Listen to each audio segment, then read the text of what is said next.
Hi, this is Soul the Wise. As promised, I'm a man of my word, and I got you a video, a picture of the tomato with the suckers. You see how you can see the roots coming out? Those are called suckers. And when they get wet or you put them in the dirt, they will produce them. So I think I'm gonna dip it, like the dirt all over it, so that it can root out. Hi, this is Soul the Wise, the homeless entrepreneur. So today I wanted to do another review of my garden. As you see, it's more clean now.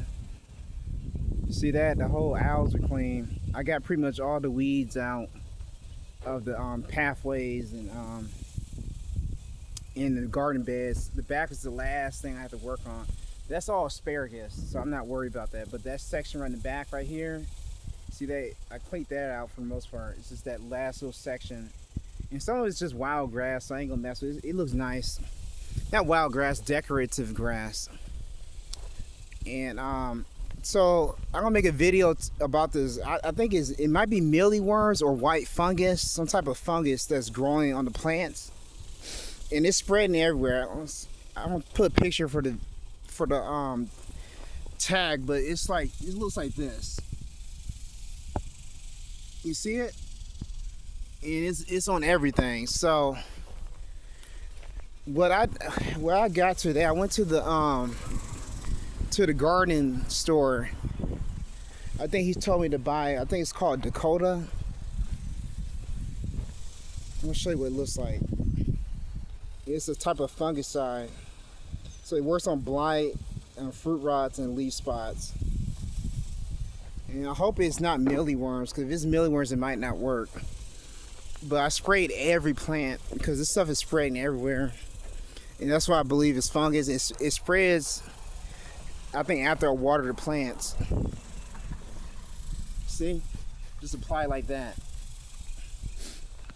And I got everything on there. It's supposed to be rainproof too.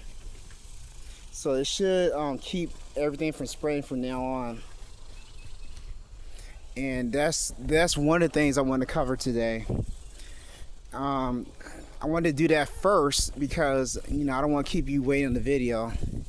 You know, most people will make you watch the whole video, you know, but I think that's more important. That's what I'm going to put for the headline. Now, if you want to watch the rest of the video, you should definitely watch it because support the channel. For the rest of the stuff that's growing, we already went over it. For the rest of the stuff that's in the garden, I'm just going to review it so you know my works. As you can see, it's pretty clean. I did this in like less than a month. This whole garden, if you've seen the videos before this whole garden was weeds. You can even see it with the weeds I pulled out this week, or the last couple of days. So it didn't take me long. I'm probably gonna be offering services this fall, working on people's gardens in their backyard. These are all right here, but I got blackberries growing in the back. I want to put some passion vines in probably later today. I'm gonna start that today. To start transplanting them. And for the most part, what I'm looking at, for the most part, everything is pretty good. Like I said, I think I'm going to start working on the passion vines soon. I'm going to plant them probably in the back right here. I just want to do a review so you can see how the garden looks. It looks beautiful now.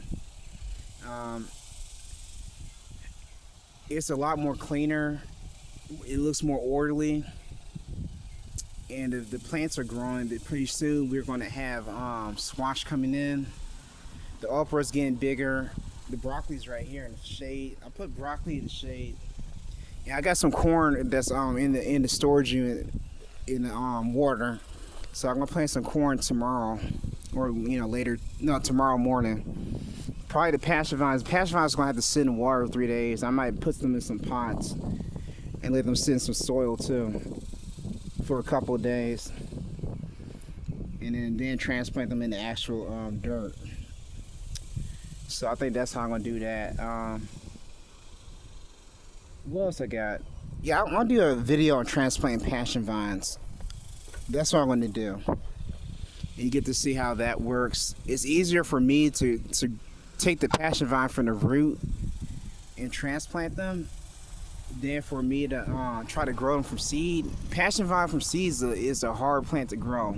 I think you need a heat pad to grow it. I'm not sure, but it might be a heat pad. I know Jimson weed you need a heat pad. Certain plants you need a heat pad. This is Soul to Wise. Rich get richer, the poor get poorer. Work and set you free.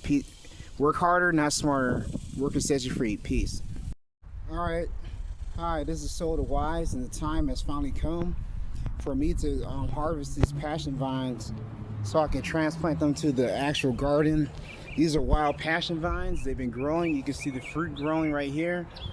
And now I'm about to get these seedlings into this bag. I'm going to transplant them to my my actual garden. This year it looks like it's very productive, but the fruit are not ready to be eaten. So I'm not going to pick any fruit or anything. Look at that big one right there. You see it?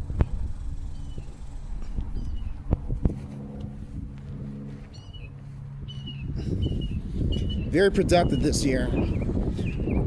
I want this in my garden. I'm gonna make candy out of it and probably jelly. Look how much vine. Look at all this.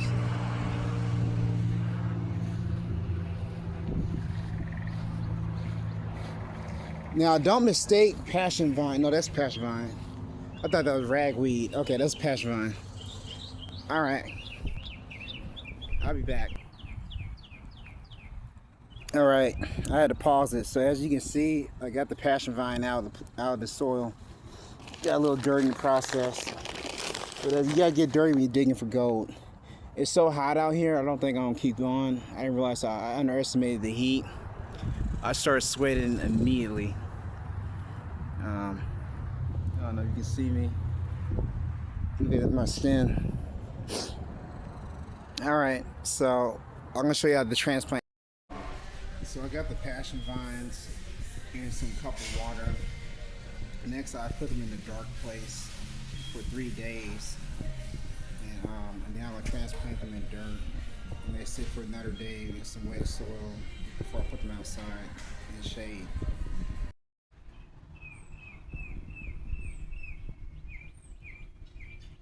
Today is July the 1st, 2025. And we have been doing the passion vines for years now.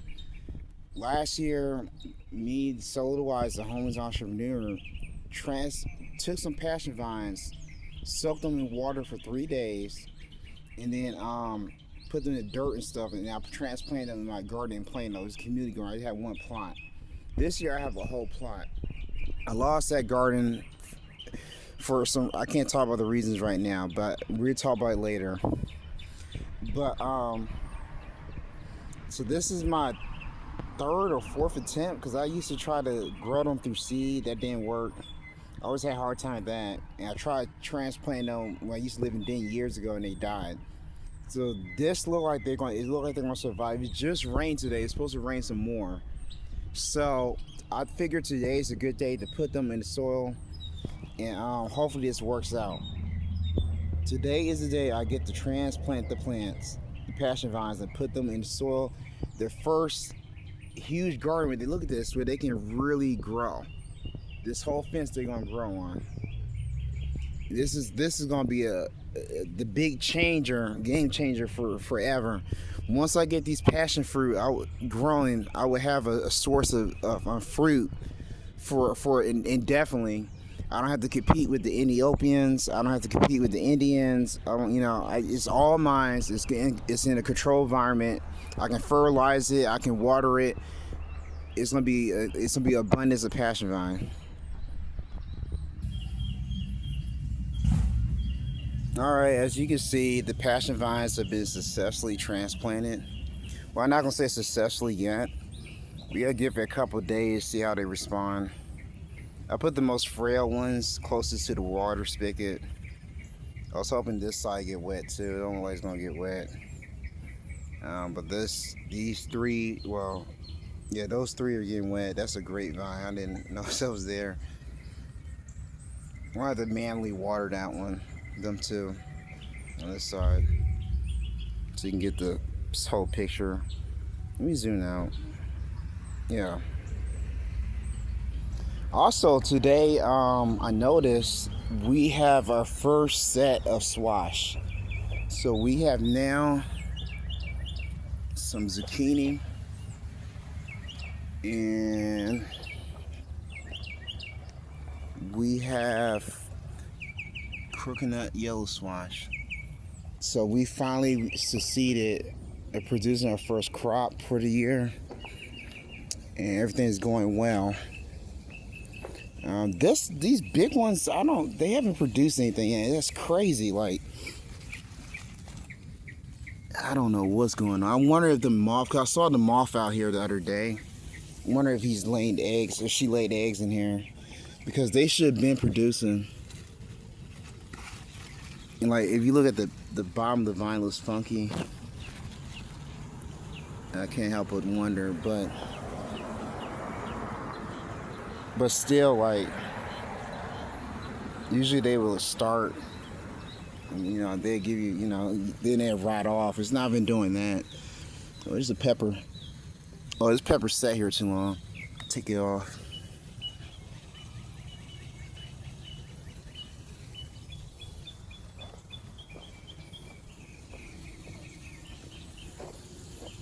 So the goal here is just make sure it gets nice and wet, because it rained a little bit last night, but the soil, it doesn't get deep in the soil, so I'm gonna give it a little bit more water and take advantage of the rain. It's supposed to rain later today, so I'm just making sure it gets wet enough, because then once it gets deep in the soil, the plants, they're gonna reach for it. I'm gonna stop watering them for a couple days. Then they're going to start going. The roots are going to start going deep down the ground, searching for the water and nutrients. And that's when once the roots are established deep in the ground, looking for water. When it gets drought and all that, they will be able to get the water from deep in the ground, stay on the top. And another thing is, it keeps the plant cooler. And because not veins, because the roots are deep in the ground, and they take less heat from that. I don't know how to explain that.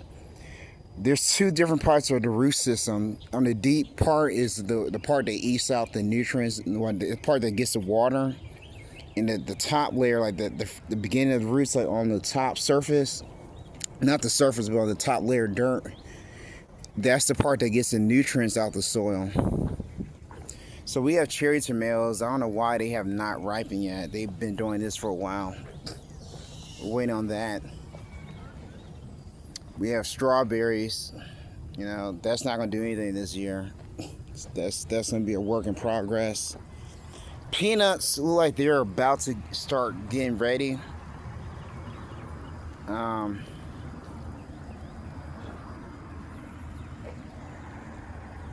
This fruit's pretty good. I'm not gonna mess with no more because they're sweet, but I gotta let them ripen.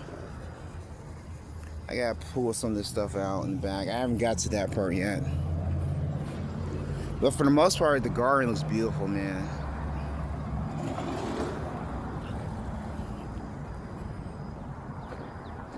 I got like most of that stuff out. I gotta get I don't know what I'm gonna do with this grass. It's like decorative grass. I don't know if they care if they want that in there or not. I don't think they do. They say I can do whatever I want. I think I'm gonna take it out. It's just gonna invite grasshoppers. We don't need grasshoppers. Rats and grasshoppers. Alright. Well, I hope y'all are satisfied, man. That's about as good as it's gonna get. I don't have much more to show y'all today. I just wanted to mainly show you the passion vines. And the main thing for me is so this water gets in there deep enough to make sure they stay replenished, because they have to readapt. Like this whole transplant thing is a big shock to them. I think the last time I did it, I let it sit for like 4 or 5 days in the shade inside a cool house. And it was a shock to the plants because they weren't in the sunlight for a long time, but they were well moisturized. They were around water, I mean, well hydrated. So they didn't need to. Hydration was not the problem. Them plants are having hydration problems. So I'm gonna make sure they get as much water as possible. All right, man. This is Soul the Wise Man. Pretty soon, next year, we're gonna have passion vines on our own. So my plan is to line this at least the half of the fence with passion vines. Maybe put some blackberries and blueberries there. But I ain't gonna do the blueberries till next year. All right, peace.